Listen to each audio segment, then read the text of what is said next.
Bonjour à toutes et bonjour à tous. Je suis Patrick Réguet alias Cipressa et je vous souhaite la bienvenue pour cette nouvelle revue de marché Actions et Trackers sous le prisme de l'Ishimoku Kinkoyo.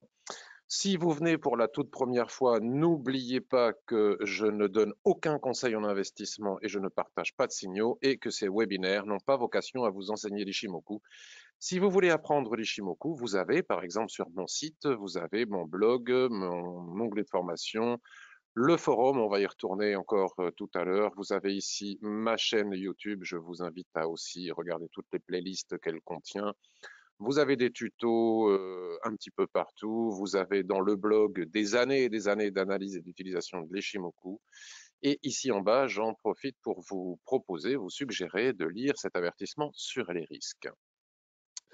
Si vous venez pour la première fois, je vous souhaite aussi la bienvenue. Et si vous êtes une ou un habitué, je vous en remercie de tout cœur.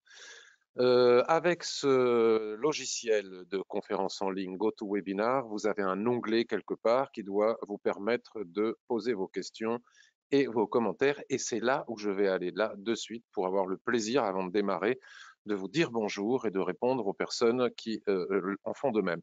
Donc, salut Christian, Guy, Didier, Armand, Xavier, Laurent, Salomon depuis la Côte d'Ivoire. Bonjour Marc-Antoine. Bonjour Eric.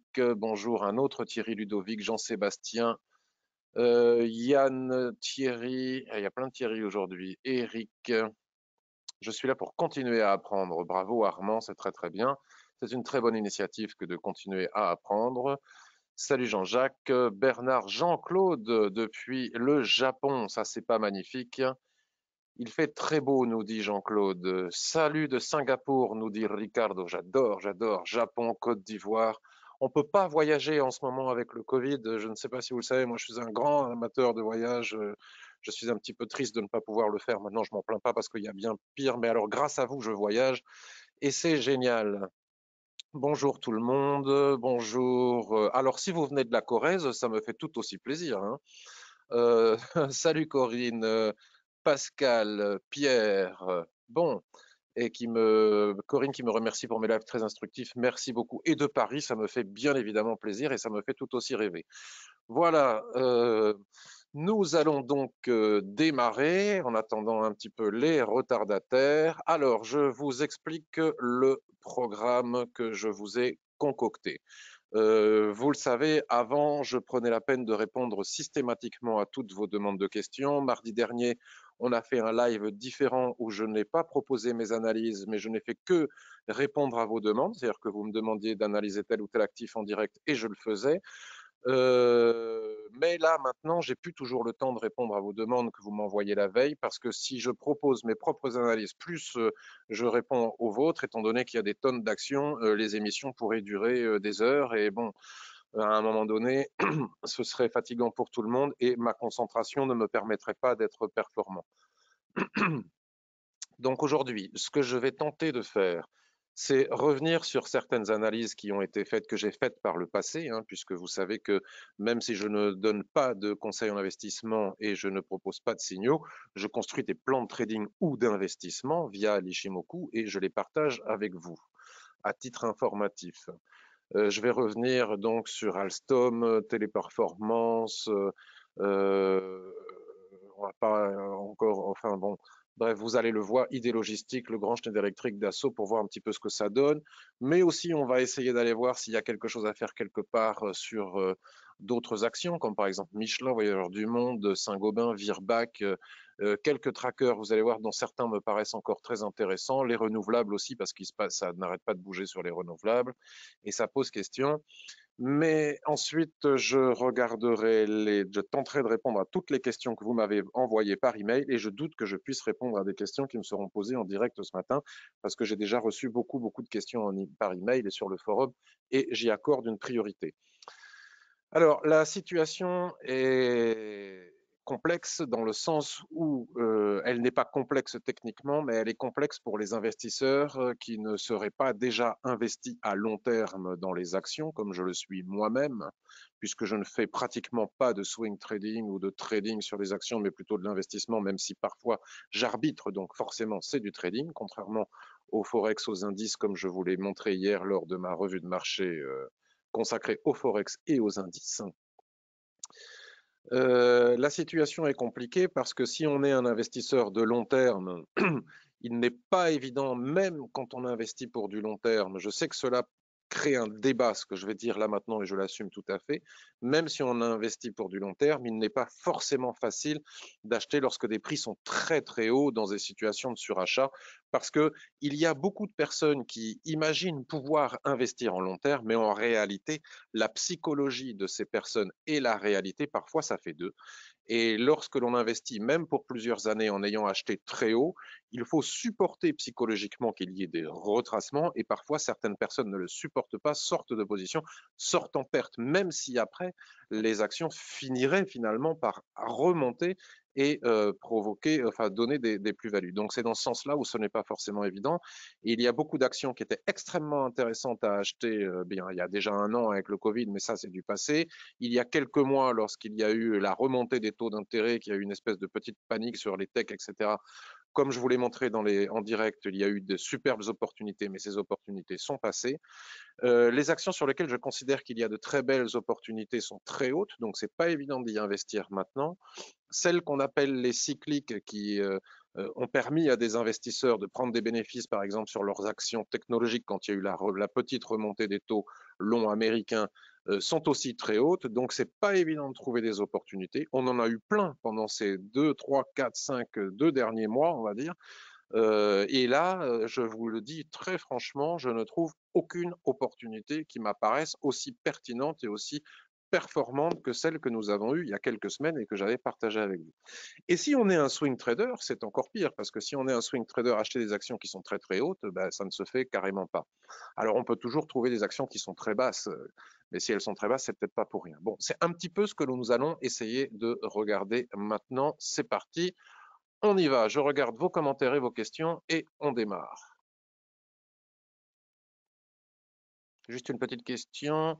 Est-ce que tu as une connaissance sur le marché ouest africain? Pas du tout, du tout, du tout, Salomon. J'en suis désolé.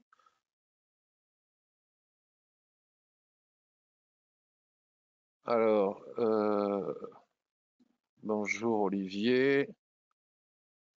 Le marché est dur en ce moment. Oui, il est dur en ce moment pour les personnes impatientes qui n'ont pas su profiter des baisses qu'il y a eu ces dernières semaines. Il y a un analyste très connu que je ne vais pas citer, qui est souvent sur Twitter et ailleurs. Lorsqu'il y a eu la crise du Covid en mars, n'achetez pas parce que ça va continuer à baisser. Lorsqu'il y a eu la remontée des taux qui a provoqué un espèce de trou d'air à un moment donné, n'achetez pas parce que c'est pas encore assez bas, on va pas acheter. Donc si on n'achète jamais et qu'on attend que ce soit très haut pour acheter, donc c'est la problématique. C'est-à-dire que si on n'achète pas quand c'est bas et que finalement on ressent de la frustration, on achète quand c'est haut, ça va jamais parce que quand on achète quand c'est haut, on subit des retracements et quand on achète quand c'est bas, on n'ose pas acheter parce qu'on se dit que ça pourrait être plus bas. Donc forcément, dans cette situation-là, c'est compliqué. Mais si on sait acheter les respirations à un moment donné, ça peut être moins compliqué. C'est ce que nous avions fait. Alors, on va pas passer beaucoup de temps là-dessus parce que ça ne servirait pas à grand-chose. Ah, ça m'énerve quand il se met comme ça, mon... Alors, un instant, s'il vous plaît. Les techs, pour vous donner quelques idées de ce qu'il faut tenter de faire ou en tout cas essayer de ne pas faire. Par exemple, sur Dassault Systèmes, on ne va pas y passer trop de temps, mais quand c'est bon, les gens n'en profitent pas et lorsque c'est trop tard, on n'en profite pas non plus. Lorsque nous avons eu ici sur la ligne de tendance avec la Kijun-sen qui s'entrelace sur cette ligne de tendance un retour des prix, ici avec cette pénétrante, on pouvait même acheter avant la pénétrante, mais avec cette pénétrante, il y avait une magnifique opportunité de renfort si on était déjà dedans, ou en tout cas pour aller chercher les derniers plus hauts ici en swing trading. Bon, mais ça, on l'a partagé ensemble, on l'a vu ensemble au moment présent. Ici, c'était tout à fait possible de le faire. Maintenant, ce n'est pas possible de le faire, en tout cas pas en swing trading. Et même en investissement de long terme, attention, parce qu'on pourrait subir un retracement. Donc, vous voyez, c'est là où se trouve toute la problématique. Quand c'est faisable, c'est faisable. Quand c'est trop tard, c'est trop tard. Schneider Electric, exactement la même chose. Il y a eu des opportunités, un maximum d'opportunités. soit on a eu la capacité d'en profiter, soit on n'a pas eu cette capacité. Maintenant, il faut attendre parce que c'est trop haut. C'est dans ce sens-là où c'est difficile. C'est-à-dire que c'est difficile au niveau de la psychologie, de la patience. Qu'est-ce qu'on pourrait regarder d'autre? Worldline, qu'est-ce qui se passe avec Worldline?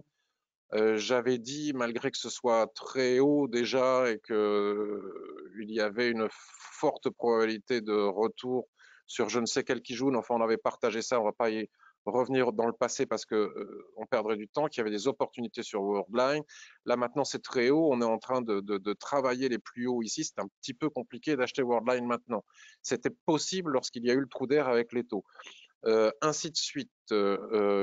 Si on prend d'autres actions, par exemple, on va aller regarder dans mon portefeuille, Téléperformance, il est où? Téléperformance, je ne sais plus sur quel niveau je l'ai acheté, vous allez sur le forum, vous verrez, j'ai affiché l'état de mon, je le fais régulièrement de mon PEA, de mon compte titre, je ne sais plus où je l'ai acheté, mais à un moment donné, malgré que ce soit assez haut, il y a eu un repli sur la Kijun-sen, c'était une magnifique opportunité d'achat. Maintenant, acheter ici tout là-haut en swing trading, ce n'est pas pertinent en investissement malgré les excellents résultats de Téléperformance. C'est probablement encore très performant, mais quand on achète haut, c'est quand même plus compliqué que lorsqu'on profite des replis. Donc il faut savoir en profiter. Qu'est-ce que nous avons eu d'autre? Danone. Alors Danone, je l'ai écrit sur un blog il y a très longtemps. C'est lent, c'est mou, c'est tranquille, mais il y avait des opportunités sur Danone. Coca-Cola, j'en ai parlé aussi. J'ai acheté ici lorsque les prix sont revenus sur la SSB.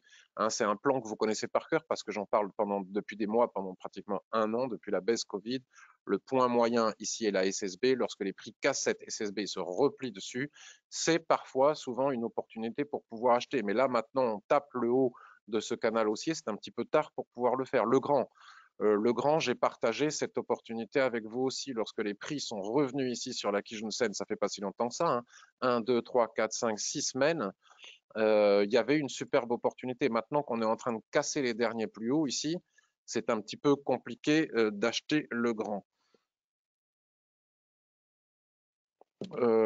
Donc voilà où se trouve la difficulté. Donc maintenant que l'on a fait ce point-là, c'est-à-dire que parfois il y a des opportunités, il faut savoir les saisir. À partir du moment où les prix sont trop hauts, c'est un petit peu compliqué. Il faut savoir attendre de nouveau.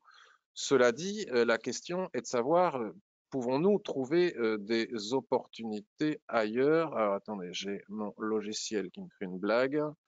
Voilà, c'est parti. Donc c'est dans ce sens que j'ai essayé de voir, comme je le fais tout le temps, s'il n'y aurait pas quelque part des opportunités. Donc cela n'engage que moi. Je ne partage pas de signaux, je ne donne pas de conseils en investissement, mais je suis allé regarder Alstom. Alors Alstom, vous le savez, je l'ai acheté, je ne sais plus où. Il faut aller regarder encore une fois sur mon compte titre. Est-ce que je l'ai acheté ici? Est-ce que je l'ai acheté ici? Je ne sais plus où est-ce que je l'ai acheté. En tout cas, Alstom, je vais me mettre sur un graphique mensuel pour voir. Je me suis interrogé sur la possibilité, est-ce qu'il n'y a pas une opportunité d'achat en investissement de long terme sur Alstom? Alors, j'ai pas regardé le graphique mensuel, je le fais devant vous. On est quand même sous résistance, hein, c'est pas facile, hein. On est sous résistance, donc j'ai envie de dire que si on veut acheter Alstom ici pour du swing trading, encore une fois, c'est trop tard, donc c'est pas bon. Veolia, alors vous savez que le feuilleton Veolia, je l'ai eu à un moment donné dans mon portefeuille, puis après j'ai eu peur, j'y ai pas cru, j'ai eu peur du feuilleton. Je pense que sur Veolia, on peut avoir une opportunité. Je crois que Veolia est un acteur majeur dans le domaine de l'eau et du retraitement des déchets, etc., dans le monde, hein. Euh, il va absorber probablement Suez. Je ne sais pas comment ça va se passer dans le futur, etc. Mais enfin, ça devient un géant dans son secteur d'activité. D'ailleurs, les investisseurs ont acheté lorsqu'ils ont su que finalement Suez acceptait la proposition d'achat des actions un peu plus chères que prévu de la part de Veolia. Donc le train commence à partir. Il n'est peut-être pas complètement parti. On voit les plus hauts ici avant le Covid. Il y a de la marge. Donc ici, dans cette zone, nous avons toute l'hésitation et donc il est normal que nous n'ayons pas forcément acheté sur ces niveaux parce que c'est toujours une sorte de pari que ces OPA un peu hostiles. Euh, bon, on ne sait pas comment ça va se passer. L'État s'en mêle, c'est compliqué. Donc difficile d'acheter dans cette zone. Maintenant que ce Marubozu, ce passant de ceinture haussier, euh, pour féliciter un petit peu ce qui s'est passé, vient de se matérialiser, je pense que si nous avions un repli des prix de nouveau sur la SSB ici, probablement en ce qui me concerne, et ça n'engage que moi, ce serait une magnifique opportunité d'achat pour Veolia. Acheter après ce Marubozu haussier ici sous résistance, on voit bien que c'est une résistance importante, ne m'apparaît pas comme étant pertinent. Mais tout retour sur la SSB ici, avec chandelier de retournement à minima en daily, pourrait être une nouvelle opportunité pour acheter Veolia. Qu'est-ce que l'on a d'autre? Alors, j'ai regardé aussi du côté, on va revenir sur les cycliques après, parce que c'est un peu trop tard partout, parce que les technos, elles ont baissé quand les gens se sont rués sur les cycliques, mais elles sont reparties à fond les ballons. Ce qu'on appelle les cycliques, les bancaires, etc., sont aussi repartis, sont déjà sont très hauts. Il n'est pas facile d'y rentrer. Par exemple, si on regarde BNP, si on regarde BNP, ça n'a pas changé depuis les analyses que j'ai faites avec vous ces dernières semaines. C'est-à-dire que ça fait maintenant 1, 2, 3, 4, 5, 6, 7 semaines que j'indique qu'il ne m'apparaît pas facile d'acheter BNP, même si à un moment donné, il devait y avoir une remontée des taux, ce qui est bon pour le secteur bancaire. Et puis parce que BNP est sous-valorisé, certainement une des banques les plus profitables. Euh, Acheter BNP sur ces niveaux de valorisation sous un niveau de résistance aussi important que celui-ci, qui pourrait devenir d'ailleurs la borne haute d'une grande dérive latérale. Chikuspan a passé la droite de tendance, les prix ont cassé la droite de tendance, il y a de la marge, il y a de la possibilité, mais cette résistance horizontale pose problème, et d'ailleurs les investisseurs ne s'y trompent pas, ça fait pratiquement 1 mois et demi, 2 mois que les prix stagnent sous cette résistance. C'est un pari parce que si on achète sous résistance ici, on pourrait très bien avoir les prix qui cassent et qui s'envolent, mais on peut aussi très bien avoir, et ce serait tout à fait légitime suite à cette poussée haussière et au surachat matérialisé par l'écart entre la Tenkan-sen et la Kijun-sen, d'ailleurs les stochastiques ne nous disent pas autre chose, nous pourrions très bien avoir un retour des prix ici, soit sur la ligne de tendance, soit sur le point moyen représenté ici par la SSB et la Kijun-sen de ce grand rectangle, et donc ce serait quand même ballot d'acheter ici pour que les prix reviennent là. Donc c'est un peu compliqué. Soit on attend ce repli pour pouvoir acheter, soit on attend la cassure et on achète après repli. Donc c'est pas facile non plus d'entrer dans BNP. Je parle d'investissement de long terme en swing trading. Il est évident qu'on n'achète pas sous résistance. Si on en prend d'autres des comme ça, je faisais partie des gens qui n'étaient pas très chauds pour s'intéresser à AXA. J'ai eu tort, hein, il fallait l'être. Mais maintenant, AXA a décollé. Encore une fois, on voit toujours la même configuration, le point moyen ici représenté par la SSB, on casse, on se replie dessus, vroom, ça a décollé en ligne droite, donc soit on a acheté ici et contrairement à ce que je disais, ce que je pensais, ce que je pressentais, il fallait le faire. Moi, je ne l'ai pas fait parce que ça, c'est pas ma tasse de thé, les assureurs. D'un point de vue investissement, hein, je dis, hein, entendons-nous bien, j'aime beaucoup nos amis assureurs.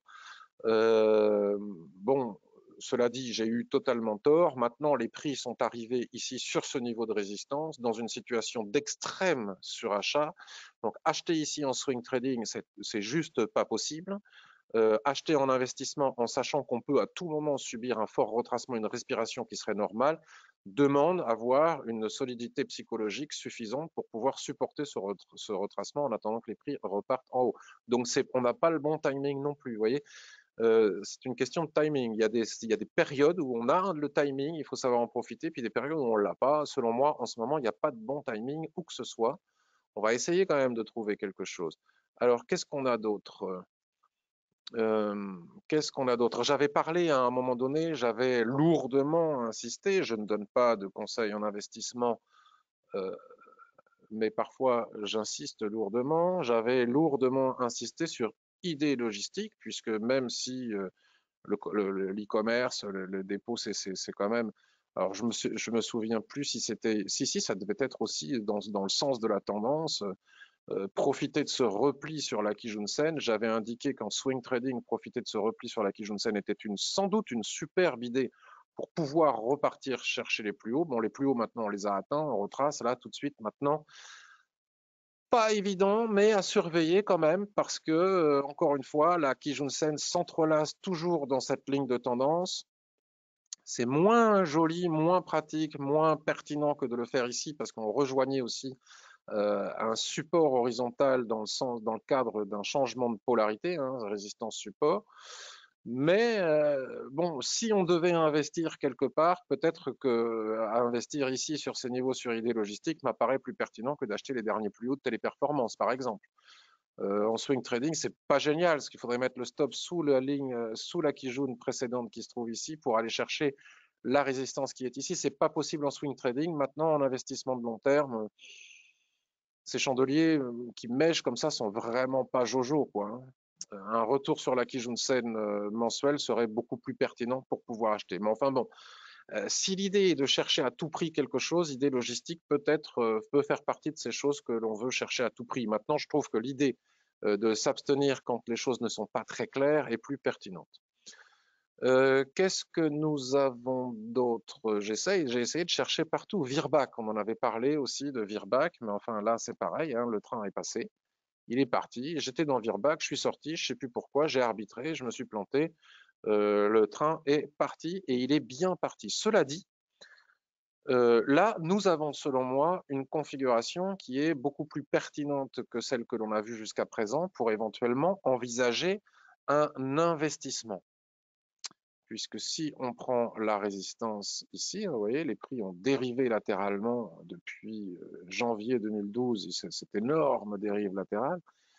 Et nous sommes le 20 avril et il va falloir voir comment est-ce que clôture ce chandelier, puisque nous ne sommes jamais à l'abri d'une mèche longue avec une clôture sous la résistance, qui serait particulièrement embêtant et qui serait un énorme signe de prise de bénéfice, hein, de sortie de position. Mais je n'y crois pas trop. Nous allons voir ça. Alors, j'ai lu récemment une personne qui disait qu'il ne fallait pas, qu'il fallait prendre les mèches pour les tracés de lignes de tendance. Ça m'a fait sourire. Mais bon, c'est toujours agréable que de sourire. Donc ici, on peut bien évidemment prendre les corps de chandelier et pas les mèches. Et donc, si ce chandelier se confirme, tout retour, parce que ça arrivera à un moment ou à un autre sur la ligne de tendance ou sur le support, est très probablement un magnifique signal d'achat pour pouvoir suivre cette société qui, selon moi, a un bel avenir, hein, le secteur vétérinaire a un bel avenir devant elle. Dans le vétoquinol, c'est trop tard hein, pour le moment, donc voilà. Si on bascule sur un graphique hebdomadaire, on constate avec plaisir que la Kijun-sen ici, 6 retracements il y a à partir de ces niveaux, je dis bien 6 retracements il y a.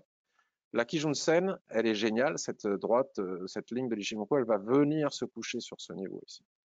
Donc tout retour sur la Kijun-sen hebdomadaire avec chandelier de retournement, ou sinon sur ce support, ou sur la ligne de tendance qui devrait à un moment ou à un autre s'entremêler avec la Kijun-sen, serait une opportunité d'achat pour moi, et cela n'engage que moi, je ne donne pas de conseils, mais en tout cas, ce le serait pour moi.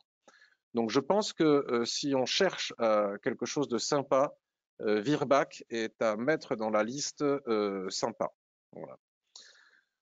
Qu'est-ce que j'ai vu d'autre? Alors j'ai vu des choses sur les trackers, on va y revenir après. Alors à un moment donné, donc moi je n'y suis pas allé, mais les médias, les analystes sur BFM Business, etc., parlaient beaucoup de Michelin et ils ont eu complètement raison. Mais là, nous sommes dans la même situation que ce que nous venons de constater sur d'autres actifs, c'est que Michelin a atteint un plus haut historique et ne l'a pas cassé. Et vient de dessiner un avalement baissier qui, pour le moment, stoppe sur le premier niveau de support de la Tenkan-sen. Mais regardez, il y a un fort espace ici qui est quand même un peu gênant, sous résistance. Donc, soit on est dans Michelin et il n'y a pas de raison, si c'est pour des années, d'en sortir, hein, parce que je pense que ça finira par casser et par rentrer en tendance de long terme. Soit on n'est pas dedans et c'est vraiment pas le moment d'acheter, ni en investissement de long terme, selon moi, si on veut acheter avec un bon timing, et en tout cas certainement pas en swing trading. Donc voilà, donc il y avait aussi Michelin, si on n'a pas su en profiter, on ne peut pas en profiter. Les médias nous parlaient beaucoup, nous parlent toujours et continuent à nous dire d'acheter Saint-Gobain. Saint-Gobain fait partie des petites choses que je regrette de ne pas avoir su acheter au bon moment. Regardez tous les niveaux que l'on a tracés ensemble lors de ces webinaires du mardi hebdomadaire, qui sont des niveaux soit de prix, soit de l'Ichimoku, je ne sais pas, peu importe, ça n'a plus d'importance maintenant, ont parfaitement joué leur rôle. Et là, le niveau le plus important, avec une micro-cassure, hein, c'est pas rien, parce que, regardez, ici, on n'avait pas cassé ce niveau depuis, je suis en quoi là, 2008. On n'avait pas cassé ce niveau depuis 2008. Donc c'est un niveau extrêmement important. Mais acheter en situation de surachat extrême comme ça, ici, aujourd'hui, en swing ou en investissement de long terme Saint-Gobain, ça n'a pas de sens. Soit on attend un retracement, soit on attend une cassure franche. Et étant donné le surachat, on attend un retracement. Comme vous avez pu le constater, les indices sont foufous en ce moment. Ils sont dans une phase d'extrême euphorie. Je considère que si on n'est pas dans le marché en swing ou en investissement de long terme, il faut peut-être attendre que cette euphorie s'estompe avant de pouvoir intervenir. Mais là, acheter sur ces niveaux extrêmes ne m'apparaît pas pertinent, ni en investissement de long terme, ni en swing trading. Donc, vous voyez, on fait le point sur les techs qui, à un moment donné, ont beaucoup reculé, où les médias nous disaient jetez-les, avec les taux, elles vont dégringoler et jetez-vous sur les cycliques. Donc, elles ont baissé, certains investisseurs en ont profité pour se replacer dessus, elles sont remontées. En même temps, ceux qui ont acheté des cycliques, Saint-Gobain ou des bancaires, etc., des financières, ont bien fait. Et ceux qui n'ont rien fait sont un petit peu dans la difficulté maintenant, aimeraient bien faire quelque chose, et s'ils le font maintenant, ils risquent d'avoir des difficultés. C'est en ce sens où le marché est un petit peu difficile en ce moment, mais finalement, rien d'extraordinaire. C'est juste une période qui n'est pas faste pour faire des achats actuellement. En swing trading ou en investissement de moyen terme, on est sur des niveaux de prise de bénéfices très importants aussi. Donc, il y a des prises de bénéfices à prendre si on est investi à moyen terme. Alors, le grand, bah, pareil, je ne l'ai pas regardé tout à l'heure. Ah si, je l'ai dit, le grand, là, le train est largement passé et parti. Alors, on a encore, alors, Voyageurs du Monde. On cherche, qu'est-ce qu'on pourrait bien acheter? Parce que parfois, la réponse à cette question est rien pour le moment. J'ai de la liquidité sur mon compte titre, j'ai de la liquidité, j'attends. Je n'ai pas à trader pour trader ou investir pour investir. Voyageurs du monde, c'est compliqué parce que mon sentiment, et je pense que le sentiment de tout le monde est partagé, qui peut savoir si les variants dont on entend parler et qui nous préoccupent, en tout cas moi ils me préoccupent, les variants brésiliens, indiens, sud-africains, les doubles variants, enfin j'ai échangé là-dessus sur Twitter hier, j'ai appris plein de choses, parce que moi la réalité c'est que je n'y connais rien. Je n'ai pas d'opinion médicale, bien évidemment, puisque je n'ai aucune connaissance, et en même temps, je ne vois pas pourquoi je tomberais dans la facilité des théories du complot, les vaccins c'est mal, etc. La vérité, c'est que j'en sais rien. En tout cas, ce que je sais, c'est que si à un moment donné, les vaccins jouent leur rôle, que les variants ne sont pas si effrayants que cela, le tourisme pourrait repartir, et à ce moment-là, je pense que Voyageurs du Monde sera une superbe opportunité. Est-ce qu'il est trop tôt pour l'acheter? Parce que si jamais on apprend demain que finalement tout ce qui a commencé à s'ouvrir aux États-Unis, en Israël et ailleurs se referme parce que les variants font que les gens vaccinés ne le seront pas avec les nouveaux variants, alors là, à ce moment-là, on aura eu tort d'acheter Voyageurs du Monde. Par contre, si on s'aperçoit demain que finalement les variants ne sont pas si dangereux que ça et que la vaccination continue à augmenter de partout, elle est efficace et que les choses s'améliorent vraiment, alors les gens qui achèteront Voyageurs du Monde actuellement auront eu raison. Je parle en investissement de long terme. En swing trading, il est évident qu'on n'achète pas sous cette ligne de tendance et on voit que les prix et la Chikou-Span se sont affranchis encore une fois de cette zone d'équilibre entre le plus haut avant Covid et le plus bas après Covid. Peut-être que la sagesse voudrait, alors en swing trading, il n'y a rien à faire, hein, mais en investissement, peut-être que la sagesse voudrait qu'on laisse les prix et bien évidemment Chikou-Span casser cette ligne de tendance et après repli, investir pour repartir chercher les derniers plus hauts, puisque Voyageurs du Monde est une société qui se portait merveilleusement bien jusqu'en 2018. Voilà, je pense qu'il y a une opportunité sur Voyageurs du Monde, mais c'est spéculatif dans le sens où on est obligé de spéculer sur la situation sanitaire, ce qui n'est franchement pas commode. Voilà pour Voyageurs du Monde. Bon, ceci dit, moi c'est pour ça que j'ai acheté ADP. Hein. ADP, je l'ai acheté avec cette perspective-là. J'ai acheté ADP très bas, alors qu'il n'a même pas encore cassé ce fameux point d'équilibre, en me disant si ça repart, bon, je suis dedans très bas et je profiterai de toute la remontée. Si ça redescend, ben, je le prendrai dans les dents. C'est un choix, c'est une spéculation. Et je l'assume. Qu'est-ce que l'on a d'autre? Alors, j'ai sous les yeux le dernier magazine Le Revenu parce que je suis abonné. Et donc, en première page, en page d'accueil, il y a écrit Euraseo, encore trop décoté. La société d'investissement qui détient des participations dans plusieurs pépites de la tech française, Doctolib, United Credit, s'échange en bourse 22% sous la valeur de ses actifs, voire page 7. Achat.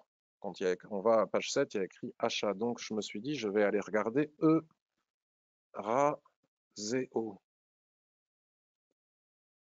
Je sais bien qu'il y a des personnes qui m'écoutent, qui aimeraient bien, comme je l'ai fait parfois sur plein d'actions qui ont été extrêmement profitables.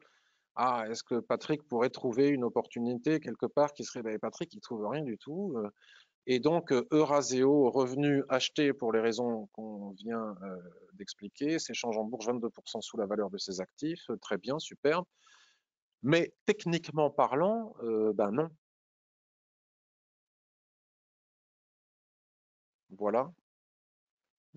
Extrêmement suracheté, c'est-à-dire que le magazine Le Revenu a totalement raison, mais là, maintenant, acheter sous ces niveaux de résistance ne m'apparaît techniquement pas du tout pertinent. Vous voyez la différence entre une analyse fondamentale, comme peut faire Le Revenu, sur du long terme, et une analyse technique. Alors peut-être que sur du long terme, ils ont tout à fait raison, mais tant qu'à acheter, autant acheter après la cassure de la résistance ou éventuellement après repli, mais certainement pas sous résistance et en tout cas certainement pas en swing trading. Donc on passe, on change la page, on tourne la page. Alors qu'est-ce que du coup, alors j'ai bien hein, une ou deux choses à vous proposer, mais à regarder.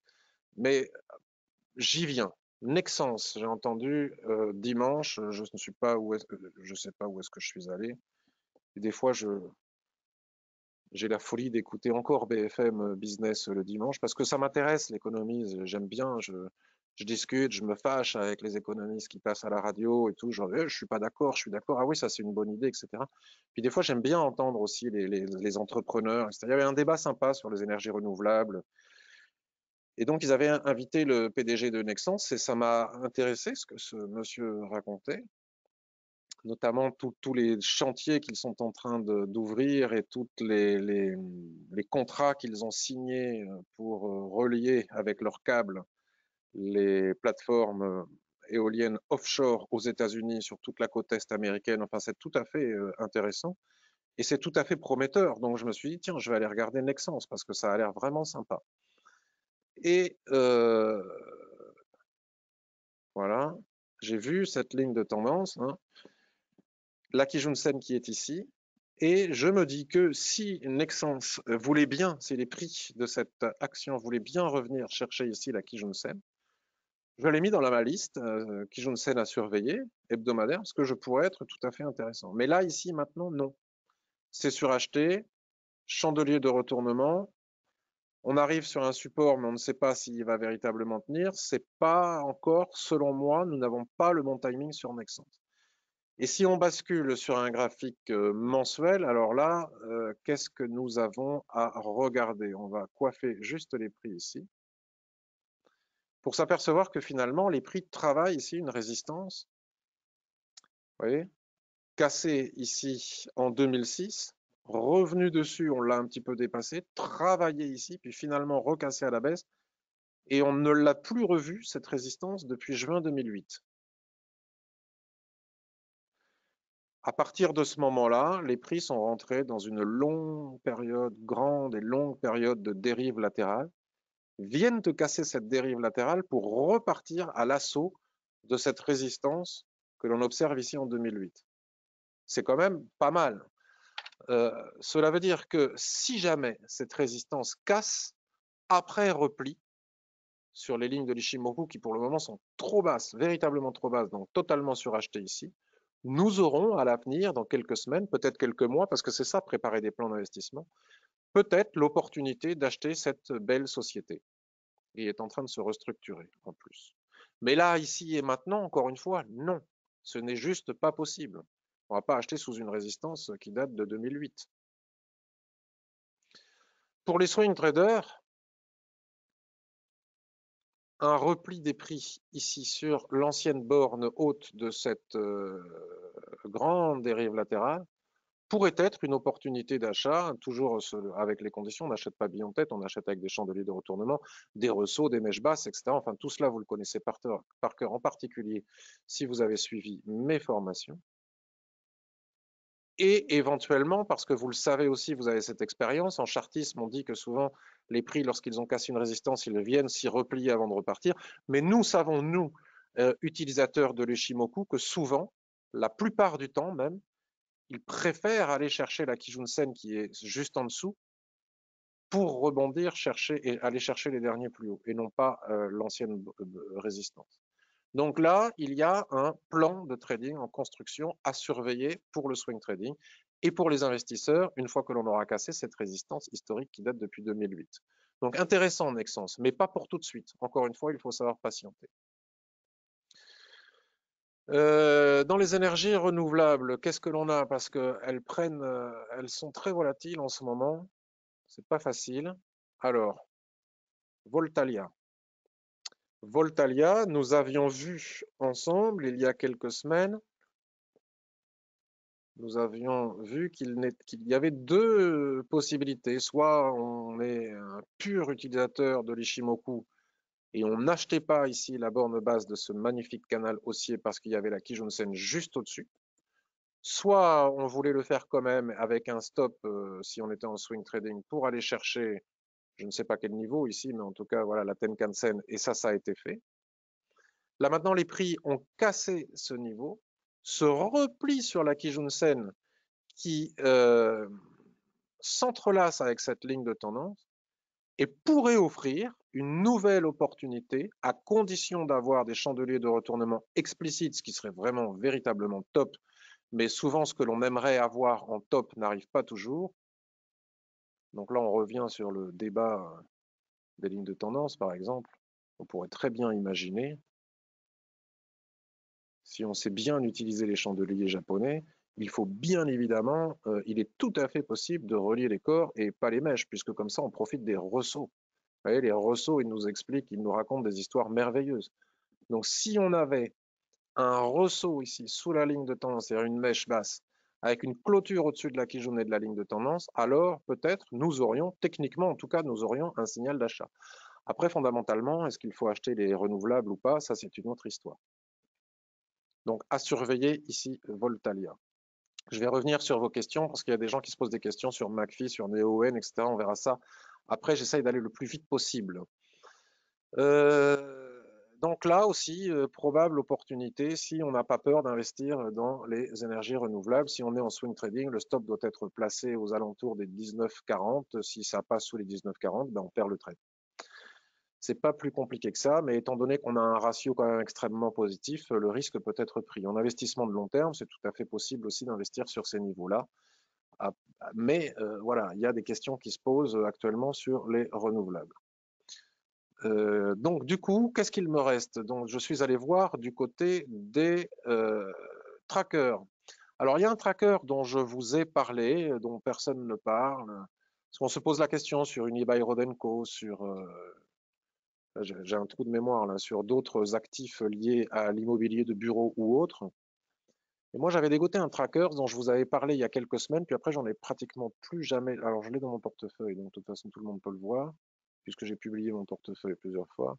C'est le Lixor Immo Euro PEA, éligible au PEA. Puisque on peut avoir des techs, mais on peut aussi avoir de l'immobilier, puisque l'immobilier, Unidail, Robenco, d'autres se sont pris une phénoménale déculottée avec cette crise du Covid, bien malheureusement. Je pense à tous les commerçants qui louent leurs locaux dans les galeries marchandes ou autres ou ailleurs. J'ai une pensée amicale pour eux.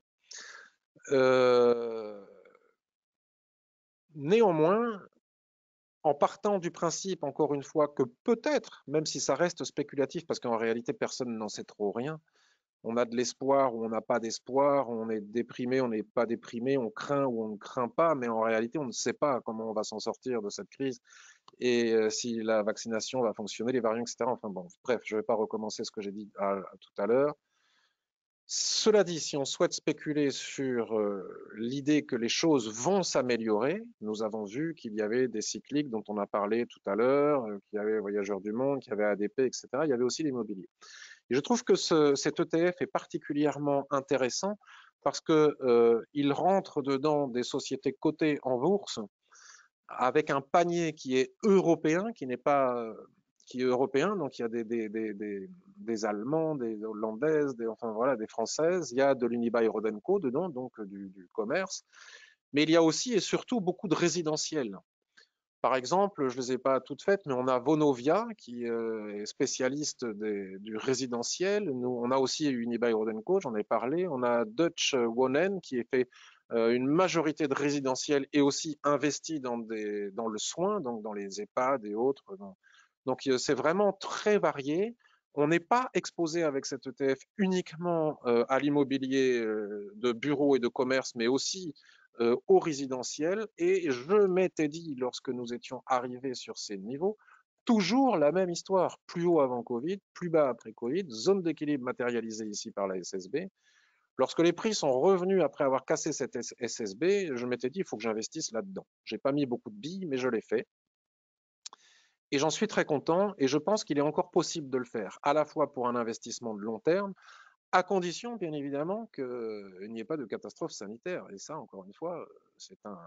Soit on en a peur et on fait rien, soit on ne sait pas non plus et on se dit que les choses vont finir par s'améliorer. En tout cas, il vaut mieux parce que de toute façon, c'est pas que nos actions qui vont prendre une tôle. Si jamais ça ne s'améliorerait pas, ça serait un petit peu la cata partout. Et donc, si on part du principe que les choses vont s'améliorer, je pense que c'est un ETF qui est tout à fait intéressant pour investir à long terme. Là, en swing trading, c'est un peu tard, mais je pense que c'est plutôt un actif d'investissement plus que de trading. Mais tout retour sur les supports que l'on peut matérialiser ici pourrait être mis à profit pour un achat, et tout retour ici sur la SSB, même si c'est peut-être déjà un peu trop tard, pourrait aussi être à partir du moment où tout va bien d'un point de vue sanitaire, hein, je veux dire. Et pas que franco-français, évidemment, d'un point de vue mondial. Voilà un actif qui m'apparaît encore observable et intéressant, euh, dans lequel il me semble qu'il n'est pas encore trop tard pour investir si on partage mon opinion concernant l'immobilier, étant donné que dans cet ETF, il y a aussi beaucoup de résidentiel et pas que du commerce. Et même le commerce, à un moment donné, ça va repartir s'il n'y a pas de malheur au niveau de l'épidémie. J'ai regardé d'autres ETF et je me suis dit qu'il y avait un ETF dont je ne parle jamais parce qu'il était beaucoup trop haut et j'attendais qu'il rebaisse, hein, qu'il baisse, c'est des ETF exposés à l'Asie. Alors nous en avons, en tout cas moi j'en ai repéré deux. Alors attendez, parce que il faut que alors celui-là, je ne sais jamais lequel est lequel. Alors celui-là, c'est lequel? Celui-ci, c'est le Amundi PEA émergent Asie. PAASI.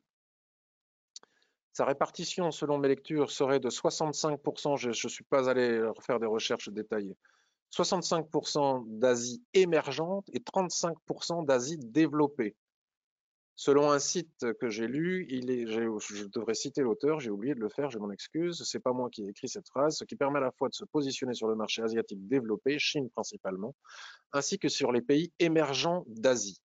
Alors, je n'en parlais pas jusqu'ici parce qu'à chaque fois que je le regardais, je me disais ça ne sert à rien d'en parler parce que les prix étaient tout là-haut, dans une situation de surachat extrême. Et là, ils ont la bonne idée de bien vouloir retracer. Alors, je ne sais pas pourquoi ils ne profitent pas de la poussée actuelle que l'on voit sur tous les indices.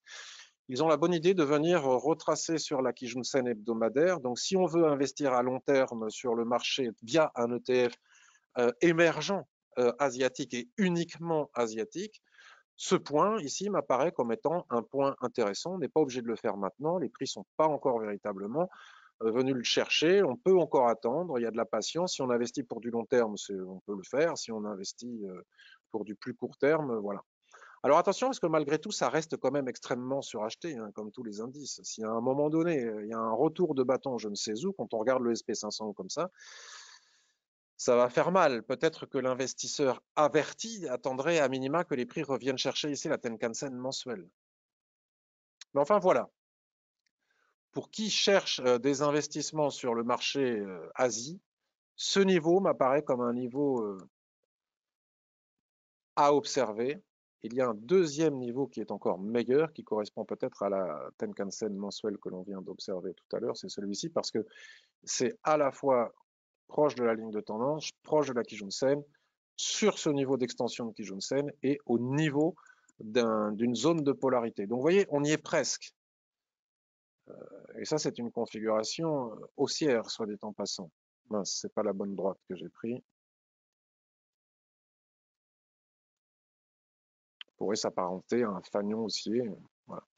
Donc voilà, je n'en dis pas plus parce que je ne voudrais influencer qui que ce soit, mais moi, ça me plaît. Alors après, on a un autre ETF exposé à l'Asie, c'est le PAEEM, qu'on va aller regarder ensemble ici. C'est le Amundi PEA MSCI EM. Alors celui-ci, qu'est-ce qu'il a de différent de l'autre? C'est qu'il y a 50% d'actions asiatiques d'Asie émergente, 25% d'Asie développée, alors que l'autre c'était 60%, 65% émergents et 35% développés. Donc ici c'est 50% émergents, 25% Asie développée, 10 développés. Mais il y a aussi 12% d'Amérique latine et 6% d'Afrique. Alors concernant l'Amérique latine, en ce moment, j'ai beaucoup d'amis en Amérique du Sud. La situation est dramatique. Ils sont exposés à ce nouveau variant brésilien.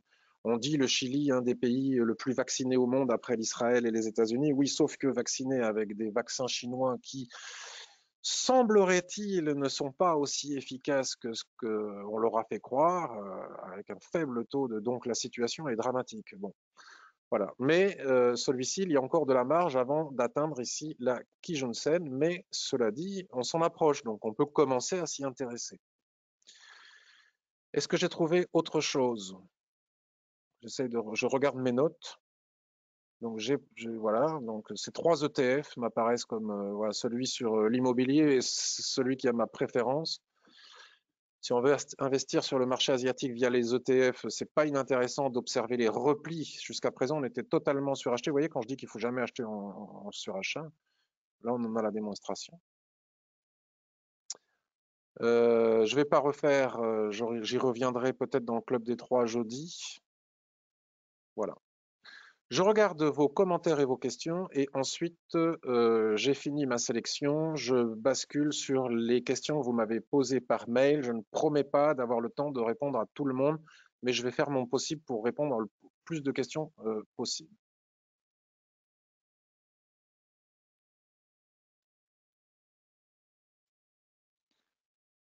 Alors,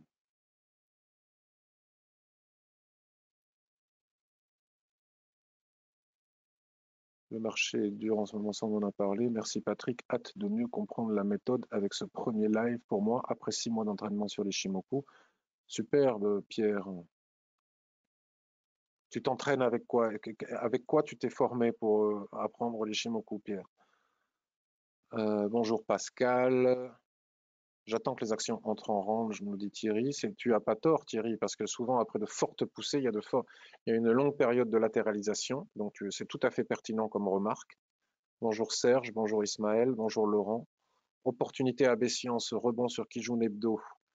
Alors, c'est possible, hein, mais comme je disais tout à l'heure, regarde Albioma, il prend une claque. Oui, je sais, j'en ai dans mon portefeuille, donc je vois bien la claque qu'elle prend.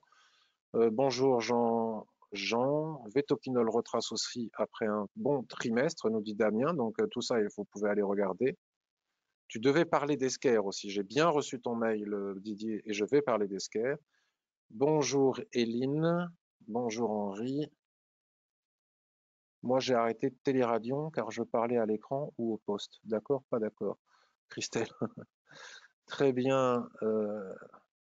L'ETF IMMO, je l'ai pris aussi grâce à toi, nous dit William, à un moment où on en parlait par le passé. Que penses-tu de NeoN, Prosus, Tesla? Alors, je ne sais pas, alors Prosus, je ne sais pas si je vais avoir le temps d'en parler aujourd'hui, mais parmi les questions que vous me posez là maintenant, il y a des questions qui ont été envoyées par mail à laquelle je vais répondre. Alors, c'est la raison pour laquelle je voulais vous montrer aussi tout à l'heure le forum, puisque vous le savez, si vous voulez progresser en analyse technique, en investissement, en trading et en particulier avec l'Ishimoku, je vous recommande très très très très vivement d'aller partager vos analyses sur notre forum parce que la particularité de ce forum, c'est la bienveillance. C'est-à-dire que vous ne trouverez jamais, ou alors sinon ça dégage tout de suite, je vous le dis, vous ne trouverez quasiment jamais des gens désagréables qui vous répondent t'as rien compris, t'es nul, nanani, nanana. On a le droit de débuter, on a le droit d'être expérimenté et de se tromper. Ça m'arrive souvent, je vous l'ai montré dernièrement avec mon analyse euro-USD. Donc vous n'aurez que des réponses de personnes sympathiques et bienveillantes, passionnées par l'Ishimoku et par l'analyse technique, et vous progresserez beaucoup. Donc je suis aussi allé voir que dans le forum, dans la catégorie actions, il y avait des sujets actifs sur Esker, sur Neoen, sur McPhee Energy, sur Tesla, sur GL Event. Donc nous allons en parler. Alors là maintenant, je vais rentrer en phase ultra rapide parce que ça fait déjà 1 heure et quart que nous sommes ensemble et je ne voudrais pas que ce soit trop long. Donc, si vous n'avez pas de connaissances en Ishimoku, si vous venez pour la première fois, vous risqueriez de ne pas bien piger ce que je vais dire parce que je vais aller super vite dans mes analyses. Alors, on commence par sur Esker. Donc, Esker, alors je l'ai dans ma liste tech. Belle société, Esker. Eh bien, Esker, il y a pas ça, là pour le coup, ça va aller super vite. Comme pour Dassault Systèmes, comme pour Legrand, comme pour je ne sais plus qui encore, comme je vous l'ai montré en début d'émission, etc. Nous avons eu une superbe opportunité ici sur la Kijun-sen avec cet avalement qui reprend les prix ici. Sur la Kijun-sen hebdomadaire, soit on a saisi l'opportunité, soit on ne l'a pas saisi. Si on a saisi l'opportunité, on est super content et on peut commencer à envisager, si on est swing trader, à encaisser des bénéfices puisque la petite mèche que nous avons ici s'est approchée des niveaux de clôture historiques qui sont ici. Donc, c'est une zone où on peut envisager de prendre des bénéfices. Si on est un investisseur de très long terme, il n'y a aucune raison de sortir. On peut subir des retracements, mais à un moment donné, ça cassera la résistance et on pourra rentrer en suivi de tendance. Si on n'a pas acheté en bas, eh bien là, on ne peut rien faire. Donc on regarde et on applaudit, on félicite ceux qui ont su saisir l'opportunité de l'achat ici sur la Kijun-sen hebdomadaire. Voilà pour Esker, vous voyez, c'est rapide. NEON. Alors j'ai vu sur le forum des personnes qui sont rentrées avec un stop de 50 centimes. C'est un peu limite, hein, NEON 50 centimes. Alors NEON, ceux qui sont dedans souffrent un peu. Moi j'y suis, je l'ai dans mon PEA, donc comme je l'ai acheté relativement bas, je souffre pas trop. J'ai pas d'inquiétude particulière, ça retrace, voilà. Si j'ai vu sur le forum qu'il fallait mettre un stop à minima sous les 37, moi j'ai envie de dire que si on a fait de l'investissement de moyen terme, le stop doit pas être sous les 37, il doit clairement être sous les 36,60, c'est-à-dire ce niveau de support-résistance. Regardez ici le nuage, si les prix continuent à baisser, nous allons très probablement avoir un twist ici. À partir du moment où nous aurons ce twist ici, nous pourrons établir d'éventuelles nouvelles cibles. Et là, ça ne va pas faire plaisir à tout le monde. Pouvant aller jusqu'à 27 et des poussières. Vous voyez, c'est pas totalement réjouissant. Donc disons que là, il ne faudrait pas casser ce support. Si on casse ce support, la probabilité pour que les prix reviennent chercher les 33,72 est importante. Puis les 27,80 est importante. Moi, je ne sortirai pas, je tiens ma position. C'est un investissement pour du long terme, des années. Ça baisse, ok, mais je ne considère pas qu'il y ait matière à paniquer. Donc là, la Kijun-sen mensuelle est en train d'être cassée. C'est ennuyeux. C'est ennuyeux. Les prochains niveaux de support, comme je disais, c'est 34,72. Et puis ensuite, il n'y a rien jusqu'à 28 euros. Voilà pour NEON. Alors, qu'est-ce que l'on a d'autre? McPhee sur le forum. Les membres de notre forum Ishimoku évoquent McPhee. Alors, McPhee, j'en parle plus hein, depuis très longtemps parce qu'il y avait de superbes opportunités à un moment donné sur McPhee. Bon, ben, quand il n'y a plus d'opportunités, ça ne sert à rien d'en parler. J'ai dit et je redis et je continue à dire que dans le cas de McPhee, Selon moi, l'appui ici sur la Tenkan-sen hebdomadaire n'est pas pertinent dans le sens où la montée est tellement verticale, tellement abusée, tellement trop rapide que ça reste quand même extrêmement suracheté sur ces niveaux de Kijun-sen. Après, bon, peut-être que d'ici à la fin de la semaine, on va reclôturer à nouveau sur la Kijun-sen et qu'il y aura, on pourra me dire en quelques semaines, ah bah tu vois, si tu avais acheté la Kijun-sen ici, tu aurais gagné de l'argent. Mais bon, il faut bien faire un choix à un moment donné et techniquement parlant, ça ne m'apparaît pas comme étant pertinent sur ces niveaux.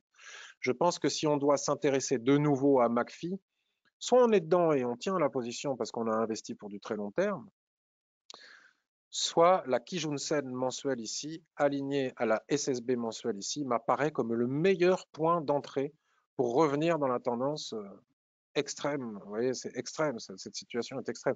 C'est-à-dire que cette Kijun mensuelle ne représenterait que 50% de retracement seulement de toute cette poussée ici. Donc, je pense que c'est un meilleur point que la Kijun-sen hebdomadaire. Donc, voilà pour McPhee. Tesla, alors Tesla, je regarde jamais parce que c'est trop volatile pour moi, trop action à la fois polémique, etc. Totalement suracheté aussi. Donc là, les personnes qui ont réinvesti, qui se sont renforcées ou qui ont acheté sur la Kijun-sen hebdomadaire ne sont pas mal. Moi, je considère que c'est trop survalorisé et que si on devait acheter du Tesla, il serait préférable d'avoir un contact ici sur la Kijun-sen. Cela dit, ça peut ne jamais arriver, puisque regardez ici cette mèche sur la Tenkan-sen près de la Kijun, et puis c'est reparti. Cela dit, encore une fois, nous avons ici un magnifique avalement, nous avons ici un pendu, nous avons ici un chandelier qui s'assimile à une étoile filante. Ça reste, euh, ça reste tendu. Un retour sur la Kijun-sen serait à considérer sur Tesla. Moi, en tout cas, si je devais investir dans Tesla, j'y toucherais pas avant ces niveaux, même en swing. GL Event. Sur le forum, on en parle et puis aussi Thierry m'a demandé une analyse de GL Event. C'est une analyse, c'est tout à fait intéressant parce que ça rentre dans la même considération que on peut avoir les mêmes considérations avec GL Event que avec, comme on l'a dit tout à l'heure, ADP, Voyageurs du Monde et je ne sais plus quoi encore, l'immobilier.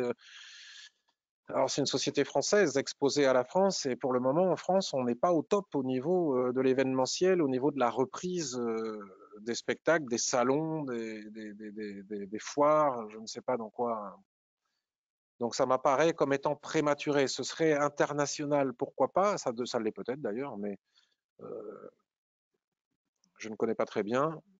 Bon, tant qu'on ne repasse pas au-dessus de la Kijun-sen mensuelle, c'est vraiment, à mon avis, très spéculatif. On peut le faire parce que les personnes qui sauront, qui auront su, alors c'est une question de spéculation, comme je l'ai dit tout à l'heure, hein, comme je l'ai fait avec ADP moi-même. Les personnes qui auront su acheter très bas si les choses s'améliorent sur le front sanitaire feront de magnifiques plus-values, auront eu, comment dirais-je, le nez creux et bravo à elles. Maintenant, d'un point de vue technique, on est là sous un niveau de support que l'on peut remarquer ici, hein. Donc on peut le tracer, ce niveau de support. Les prix travaillent, ce niveau de support est juste au-dessus de la Kijun-sen. Donc ce n'est pas pertinent d'acheter ce niveau de support avec la Kijun-sen qui est juste au-dessus, de résistance, pardon, avec la Kijun-sen qui joue aussi son rôle de résistance juste au-dessus. On attend, on attend.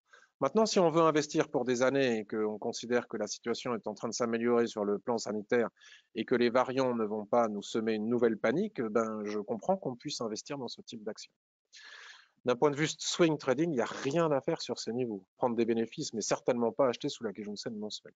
Et sur ce niveau de résistance, même s'il a été légèrement débordé. Unibail et Rodenco, ben, on en a parlé tout à l'heure, mais quitte à acheter de l'actif immobilier, plutôt que d'acheter de l'actif, comment dirais-je, exposé aux galeries marchandes, etc., je préfère encore une fois mon ETF beaucoup plus varié avec du résidentiel, du soin. Bon, là c'est même type de configuration et de spéculation que celle que l'on vient de voir sur GL Event en pire parce que c'est vraiment, vraiment très très bas et là pour le moment, au jour d'aujourd'hui, que ce soit en France, voire même dans d'autres pays européens, les galeries marchandes sont fermées, donc c'est quand même très complexe. C'est quand même très complexe. Sous résistance, quoi qu'il en soit. Donc de toute façon, on ne se pose même pas la question de savoir si on doit acheter ou pas. On n'achète pas sous résistance. En tout cas, pas en swing trading. Parce que je crois que la question est plutôt basée sur le swing. Maintenant, si cette résistance venait à casser, c'est d'ailleurs le cas pour GL Events que j'ai évoqué juste avant, j'ai oublié de le dire.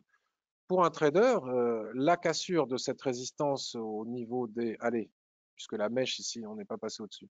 Au-dessus des 76 pourrait engendrer, et c'est quand même pas mal, un objectif à 91. On va matérialiser cette Kijun mensuelle. Vous avez vu hier de la revue de marché Kilian, il écrit, c'est super ça, plutôt de faire comme moi, avoir plein de lignes et puis savoir qui est quoi. Il fait comme ça, je crois. Est-ce que c'est noté? Est-ce que si je ferme ça, Kijun mensuel, oui, c'est superbe, ça, on sait que c'est la Kijun mensuelle. Donc on bascule en hebdomadaire. J'ai dit que j'allais aller super vite, en fait, je vais super lentement. C'est une sorte de dérive latérale que l'on a sous les yeux.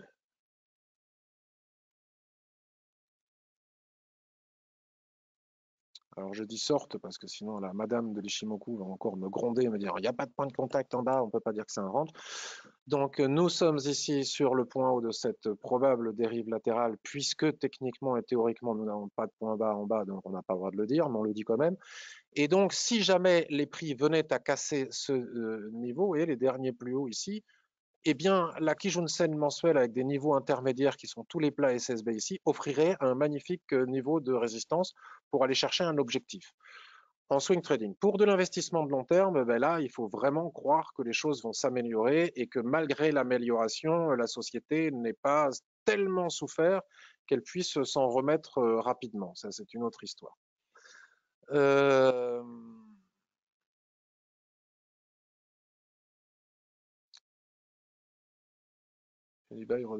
Alors Joe, je distingue un range daily, mince, j'ai pas noté quoi. Alors est-ce que c'est, j'ai pas noté quel achat, quelle action, Joe. Ah non, alors j'ai confondu. C'est Rémi qui me dit ça sur une eBay. Je sais plus. Bon voilà, je vous ai donné mon analyse. Reynald, pourriez-vous analyser Rémi Cointreau?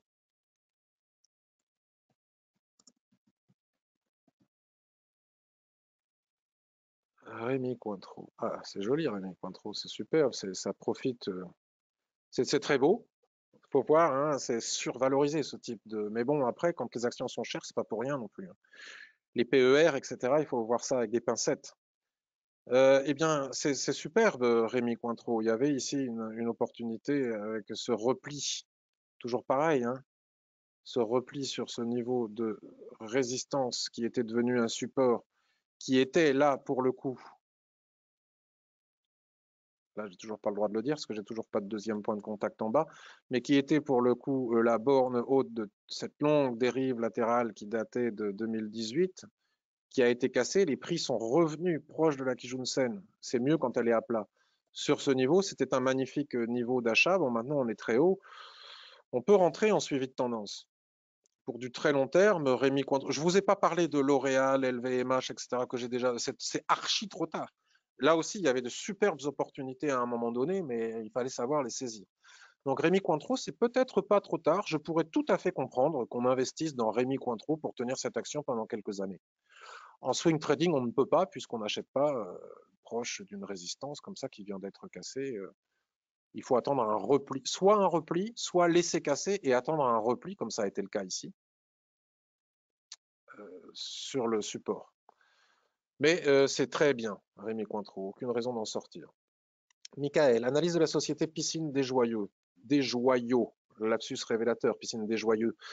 Pour une entrée en très long terme, plusieurs années. Le carnet de commandes est plein jusqu'en 2022. L'annonce des prochains résultats qui devraient être excellents pourrait encore faire grimper l'action. C'est vrai. Le problème, c'est que est-ce que c'est pas déjà des joyaux? J'aime pas moi les piscines de joyaux. Excusez-moi si vous en avez. J'aime pas leur système. Je suis conservateur, je préfère la bonne vieille piscine. Alors, la piscine des joyaux. Ben oui, certainement. Là, il y avait une superbe opportunité. Là, les prix ne sont pas revenus chercher la quiche. Le problème, il est d'acheter quelque chose qui est déjà très haut, mais pourquoi pas, hein. pourquoi pas. Si tu achètes pour du très long terme, suite à une analyse fondamentale, je prends pas la mèche. Je suis coquin ce matin. Certains sauront pourquoi je dis ça. Si on achète pour du très long terme, qu'on a une belle vision fondamentale, qu'on imagine que le marché de la piscine, malgré les commandes qui sont pleines jusqu'en 2022, va continuer au-delà de 2022, que les résultats ne sont pas déjà pricés, je comprends tout à fait que l'on achète les piscines des Joyaux pour de nombreuses années, parce qu'en plus, il n'est pas impossible que nous craignions d'avoir de nouvelles épidémies dans le futur, etc. Donc, les gens qui ont des piscines profitent mieux de la vie dans leur jardin que les gens qui sont dans un appartement lors des confinements. Donc, cela pourrait laisser penser que le marché de la piscine continue à se propulser au-delà de 2022, et je comprends tout à fait qu'on puisse investir à très long terme sur les piscines de Joyaux, et je trouve que la valorisation ici est acceptable. On était sur un niveau de résistance, on est en train de le casser. J'ai envie de dire que si à la fin de la semaine, on clôture avec ce chandelier au-delà de la dernière résistance visible qui est juste ici, et qu'on n'a pas peur, puisque lorsque l'on investit pour du très long terme, on n'a pas peur de subir des retracements, comme je le subis actuellement moi-même sur certaines actions.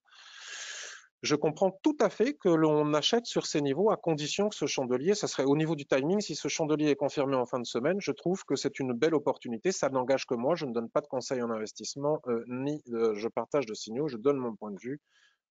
Et je considère que c'est une belle opportunité. Merci pour ce partage.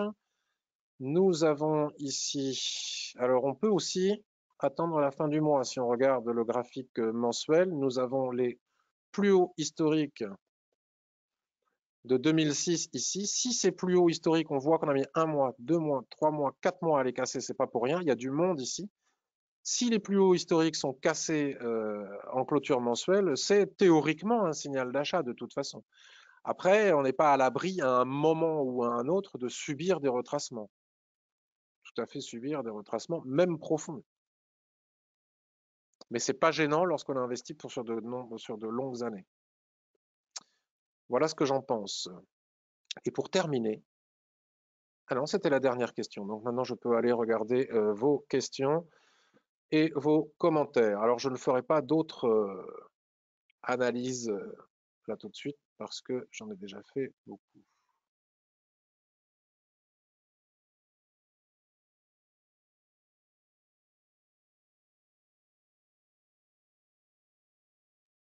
Alors, j'ai beaucoup lu de livres pour le moment. Essayer de comprendre comment fonctionnent les supports des différentes lignes de l'Ishimoku, les extensions sur les différentes timeframes. Ok, très bien Pierre. Alors il y a des bons livres, il y a des moins bons livres. Il faut faire attention parce que c'est un peu encore jeune l'Ishimoku, et il y a des choses qui peuvent être vraiment compliquées parce qu'il y a beaucoup d'erreurs qui sont dites aussi sur l'Ishimoku. Corinne dit la bienveillance, bravo, ça changera sur le forum. C'est bienveillance garantie sur notre forum. ST Microélectronique, c'est trop tard là, Dave. Dave, tiens, ça me rappelle quelqu'un. GL Events, je connaissais GL Events à forte exposition en Chine également. Ok, merci beaucoup pour ce renseignement, Dave. Je dois partir. Bonne journée tout le monde. Soyez patients. Maître mot pour le trading. On est tout à fait d'accord, Damien, surtout en ce moment. Voltalia, on l'a vu tout à l'heure. On en a parlé de Voltalia. Hein. Unibail, les prix sont dans un nuage en hebdo, donc on ne traite pas. Non, ça veut rien. C'est pas parce que Jean-Jacques, ce n'est pas parce qu'on revient dans Unibail, ce n'est pas parce que les prix sont dans un nuage qu'il ne faut pas le trader. Ça fait partie des choses qui sont colportées parfois sur Internet ou comme ça et qui ne sont pas justes. Le nuage, ce n'est que de la couleur, hein, entre deux lignes. Donc c'est pas, je vois pas où est le problème de la couleur entre deux lignes. Donc nuage ou pas nuage, donc là nous sommes dans une dérive latérale. Le twist ici nous indique qu'il y a un point d'équilibre entre ce point haut ici et ce point bas. Donc, nuage ou pas nuage, si les prix cassent ici, on va dire la SSA qui se trouve à 75,20, la probabilité pour qu'on aille chercher le haut du nuage qui est la SSB est importante.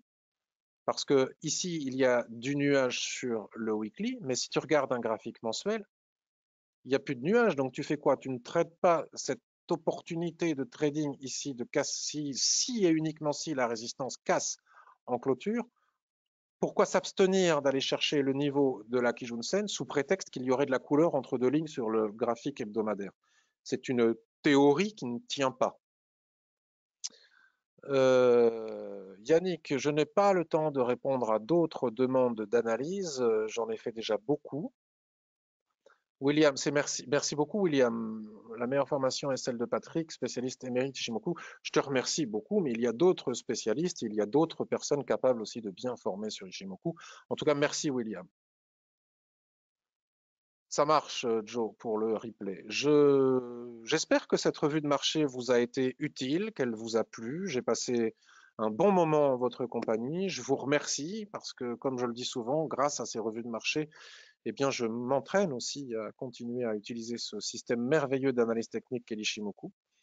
Je vous remercie de votre gentillesse et puis je vous souhaite une excellente journée, une belle semaine et bon courage avec cette situation de Covid qui parfois peut être pesante pour certains psychologiquement à un moment donné.